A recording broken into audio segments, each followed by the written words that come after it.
bagaimana menggunakan Journal entry.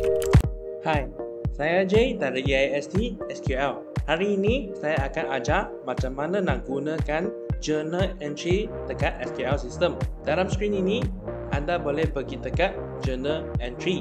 Okay, anda boleh tekan new. Untuk description ini, anda boleh sebutkan apa-apa description you nak sebutkan. Okay, contohnya kalau company I nak transfer money dari Maybank ke CIMB Bank. So sini description saya akan key in transfer money from Maybank to CIMB Bank. Dekat sini anda boleh pilih from Maybank punya account. Lepas tu sekarang anda nak transfer money from Maybank kan. So from Maybank anda akan credit contohnya 200. Lepas tu anda boleh key in CIMB. Okay, sebab sekarang anda sudah kredit 200 ini.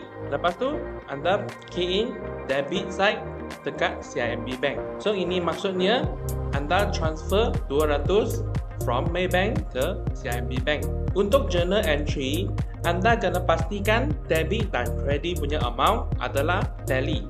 Sebab kalau anda key in tak tally punya amount, sistem tak akan allow untuk savekan ini journal entry. Okay, so sekarang anda tukar balik kepada 200. Lepas tu tekan save. Journal number ini anda tak payah key in apa-apa sebab kita punya sistem adalah auto generated journal number. Lepas tu sini kita ada note. Anda boleh sebutkan apa-apa note dekat sini. Lepas tu kita ada pun attachment.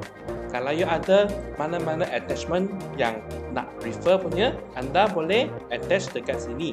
Okay, so ini adalah caranya untuk issue journal entry. Kalau anda suka video ini, anda boleh tekan like and share.